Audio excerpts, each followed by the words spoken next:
आप देख रहे हैं अल्फा डिफेंस हिंदी में आपका स्वागत है।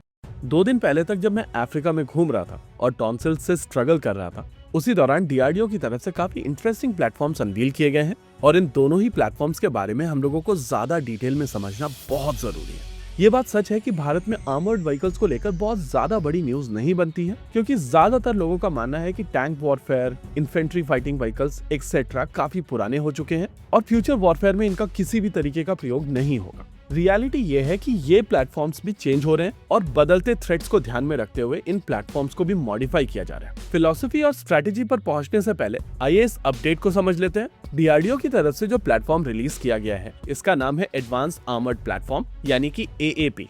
पहला वेरिएंट कहलाता है एडवांस आर्मर्ड प्लेटफॉर्म ट्रैक्ड और दूसरा प्लेटफॉर्म कहलाता है एडवांस आर्मर्ड प्लेटफॉर्म व्हील्ड। यानी कि यहाँ पर आपके पास में दो सिमिलर सिस्टम्स हैं जो आपको व्हील्ड या फिर ट्रैक्ड दोनों के ऑप्शंस प्रोवाइड करते हैं।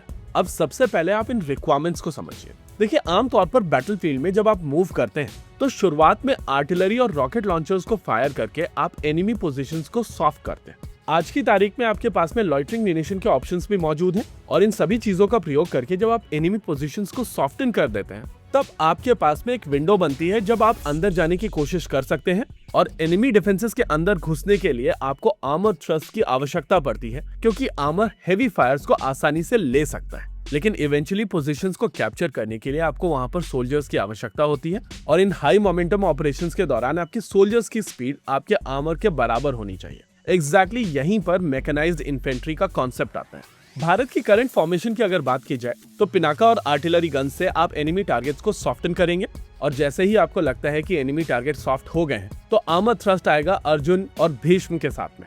इस पॉइंट ऑफ टाइम पर अर्जुन और भीष्म की स्पीड को मैच करने के लिए BMP-2 का प्रयोग किया जाता है। लेकिन ये चीज हम सभी जानते हैं कि BMP-2 काफी पुरानी हो चुकी है। ऑल्दो प्लेटफॉर्म्स अपग्रेड किए गए हैं, लेकिन कॉन्सेप्ट के हिसाब से ये सिस्टम्स पुराने हैं और एग्जैक्टली इन्हीं को रिप्लेस करने के लिए FICV प्रोग्राम इनिशिएट किया गया था, जिसका एक कंटेंडर ये एडवांस आर्मर्ड प्लेटफॉर्म है। FPV ड्रोन्स और लॉइटरिंग म्यूनिशंस आ जाने के बाद में modern day infantry fighting vehicles एक एवोल्यूशन फेज में है और हर एक देश इनके साथ में एक्सपेरिमेंट कर रहा है कि इनको हल्का रखा जाना है, इनको ज्यादा अजाइल बनाना है, लेकिन इनके प्रोटेक्शन के साथ में कॉम्प्रोमाइज नहीं करना है, एक्सेट्रा एक्सेट्रा। अब यहाँ पर दो प्लेटफॉर्म्स बनाए गए हैं, एक व्हील्ड है और एक ट्रैक्ड है। दोनों ही प्लेटफॉर्म्स का वजन 25 टन से कम है और इनमें 600 हॉर्स पावर इंजन का प्रयोग किया जा रहा है। डिजाइन की अगर बात की जाए तो इनको डीआरडीओ की लैब VRDE की तरफ से डिजाइन किया गया है और प्लेटफॉर्म्स के DCPP यानी कि development cum production partner Tata advanced systems और भारत फोर्ज लिमिटेड है।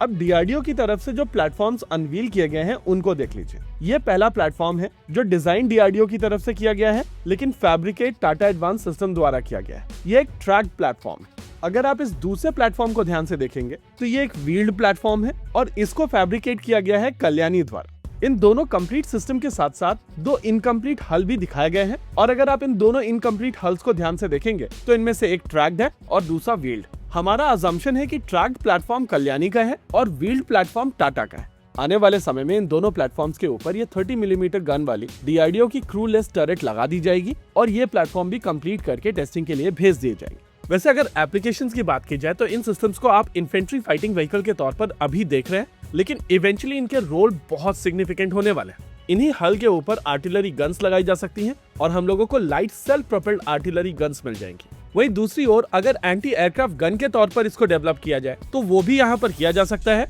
और स्पेशलाइज्ड वेरिएंट जिसमें एक गन, विशरान मिसाइल, एक एसा रेडार और एक इलेक्ट्रो ऑप्टिकल सिस्टम के साथ में आप यहाँ पर एक self propelled anti aircraft gun missile system भी डेवलप कर सकते हैं। आर्मर्ड एम्बुलेंस, CBRN ये दूसरे सिस्टम्स भी काफी आसानी से यहाँ पर बनाए जा सकते हैं और अगर आप नामिका की टर्रेट इसके ऊपर माउंट करते हैं तो आप एंटी टैंक सिस्टम भी यहाँ पर डेवलप कर सकते हैं।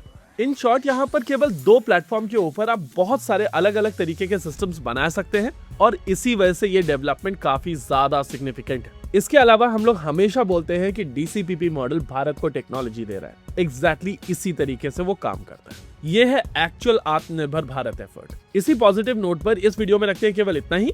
वीडियो को अंत तक देखने के लिए धन्यवाद। देखते रहिए अल्फा डिफेंस। जय हिंद।